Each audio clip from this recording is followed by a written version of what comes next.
In some IELTS academic writing task 1 questions, we do not only have past data. Sometimes the question also includes future years, such as 2030, 2040, or even 2050.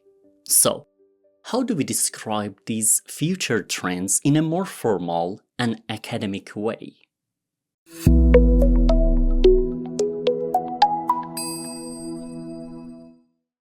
Hi everyone, welcome back to IELTS Clinic. It's me, Ali, back again with another practical IELTS lesson. Today, we are going to look at some very useful expressions such as is expected to, is predicted to, is forecast to, and several others that can help you write a higher band Task 1 report. And as usual, my avatar, Anna, is here with us to make our classes more interactive and fun. Hi Ali! Hello everyone! I'm happy to be here today. Usually when I'm doing IELTS exercises at home and I see future years in a graph, I get confused about how to describe those future trends. That's a very common problem, Anna. Many students know how to describe past trends. But when they see years like 2035 or 2050, they are not always sure which expressions they should use. I think we should use phrases like will increase. Am I right? Well, Anna, there is nothing wrong with using will increase. It's grammatically correct. Then why shouldn't I use it? Good question. The reason is that in IELTS Writing Task 1, we are trying to sound more formal and academic. That's why examiners often expect expressions like is expected to, is predicted to, and is forecast to. I see. So instead of always saying will increase, we can use more formal expressions like is expected to increase or is predicted to increase. That's right, Anna. But how do we use these expressions in a real IELTS Task 1 report? That's a great question. Let's look at some examples and see them in action. All right, Anna, let's look at our first graph. We can see that the number of tourists is expected to reach 10 million by 2030. How would you describe this trend? I would probably say the number of tourists will increase to 10 million by 2030. Good. That's grammatically correct. But in the IELTS Task 1, we can use a more formal expression. For example, you could say the number of tourists is expected to increase to 10 million by 2030. So is expected to means we think something will happen in the future. Yes, you've got it. Now, let's look at another useful expression, is predicted to. Ali, is there any difference between is expected to and is predicted to? Not much. Both expressions are very common in IELTS. For example, house prices are predicted to rise steadily over the next decade. So we could also say the number of visitors is predicted to exceed 5 million by 2035. That's correct. That's another good example. All right. So is expected to and is predicted to are very similar. What's the next expression? The next expression is forecast to. For example, energy consumption is forecast to decrease slightly by 2040. Ali, I think you made a small mistake here. A mistake? What mistake? Shouldn't we say is forecasted to decrease instead of is forecast to decrease? Ah, that's a good question. Anna, actually both forms are possible, forecast and forecasted. So we can say energy consumption is forecast to decrease slightly by 2040 or energy consumption is forecasted to decrease slightly by 2040. However, in IELTS Writing Task 1, is forecast to is more common and sounds cleaner in academic reports.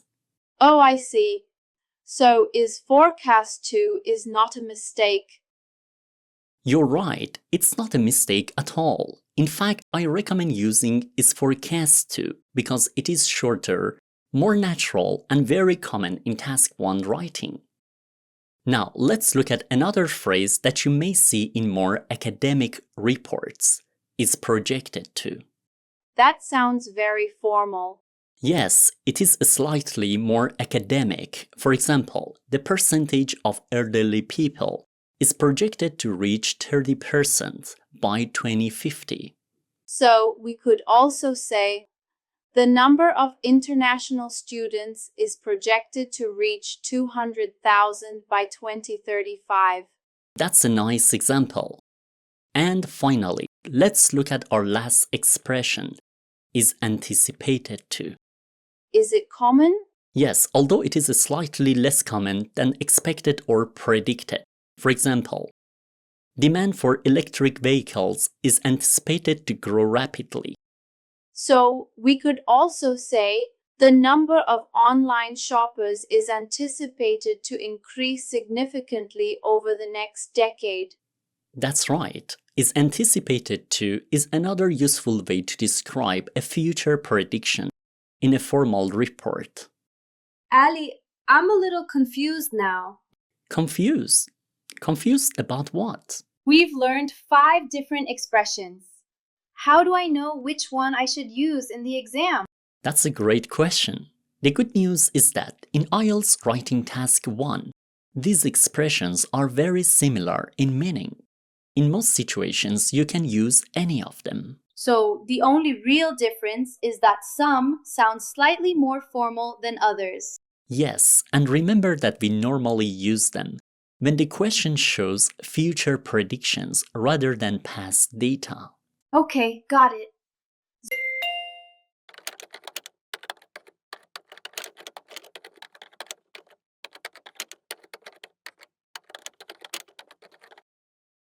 Well, Anna, we have looked at quite a few expressions today. We certainly have. Imagine that a graph predicts population growth in 2050. Which expressions could we use to describe that future trend? Let me think. Yes! We've learned 5 expressions today that we can use when a graph shows future trends. They are is expected to, is predicted to, is forecast to, is projected to, is anticipated to. Excellent. You remembered all of them. Ali, are these the only expressions we can use to describe future trends? Not at all, Anna. There are so many others. For example, we can also use expressions such as is set to, is likely to, is due to, is poised to. And we can also use modal verbs and adverbs such as will probably, will likely, is bound to. However, you don't need to learn dozens of different expressions. If you can use is expected to, is predicted to, is forecast to, is projected to, and is anticipated to correctly, you will already have enough variety for the most IELTS Task 1 reports. Oh, that's good to know. I was worried I needed to memorize a huge list of expressions. Not at all. Focus on using a few expressions correctly, rather than trying to memorize every possible option. Now, let's do a quiz. A quiz? Okay, I'm ready. Perfect. I'm going to show you some trends on the screen, and I want you to choose one of the expressions you've learned today. Students, this challenge is for you too. I will show you 6 future trends, one at a time. For each one, you will have 10 seconds to make your own sentence using one of today's expressions. Then Anna will give her answer, and you can compare your answer with hers. Alright, here's the first one. You have 10 seconds. Unemployment. Fall to 3% by 2050.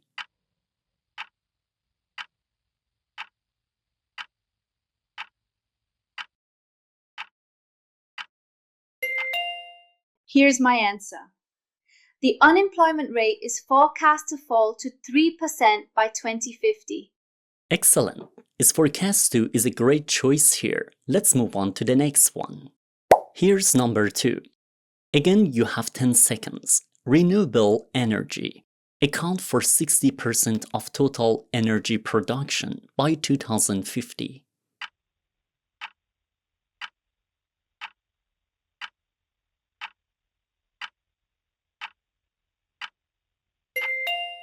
My answer is renewable energy is expected to account for 60% of total energy production by 2050.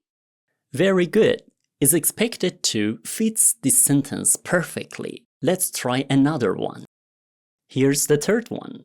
Take 10 seconds to make your sentence. Online shopping. Double over the next decade.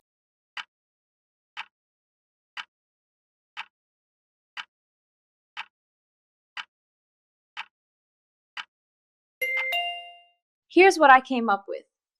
This is my sentence. Online shopping is projected to double over the next decade. Nicely done. Is projected to makes the sentence sound very academic. Ready for number 4? You have 10 seconds.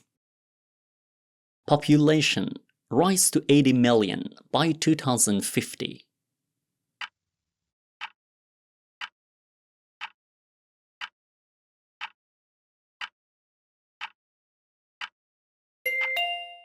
Here's the sentence I wrote.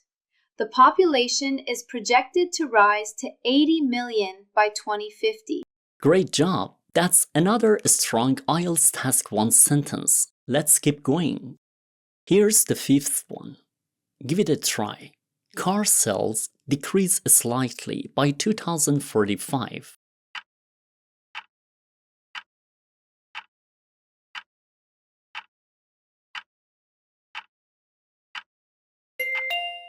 I wrote this sentence. Car sales are forecast to decrease slightly by 2045. Perfect. You chose another excellent expression. We've got just one more left. And here's our final one. Take 10 seconds. Internet use.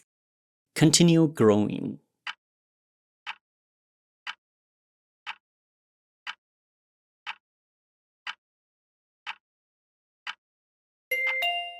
Here's my answer. Internet use is expected to continue growing by 2050. Excellent, Anna. That's absolutely correct. Internet use is predicted to continue growing by 2050. Or even you could say, Internet use is predicted to have continued growing by 2050. Wait a minute. To have continued growing? What kind of structure is that? Why did you say to have continued growing? Why didn't you simply say to continue growing?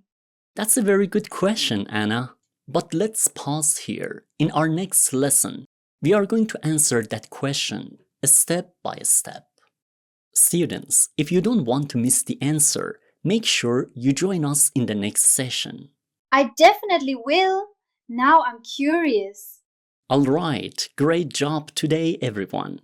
Stay tuned for the next session. If you have a friend who's starting IELTS and you think this video is useful, please share it with them. And don't forget to subscribe and hit the bell so you never miss a tip that could boost your score. Practice with heart, believe in yourself, and never stop learning. And remember, success comes step by step. I'm here to guide you, and I'll see you in the next session.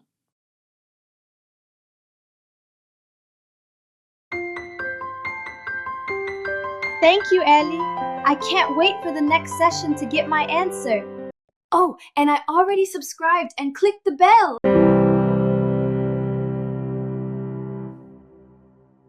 IELTS Clinic. Simple lessons, real results. So if we learn how to write one paragraph, it will be easier to write the whole essay. So it would be 7 plus 4 plus 4 equals 15. Then they divide it by 3. The introduction is like a map for your essay. So thus, therefore, as a result,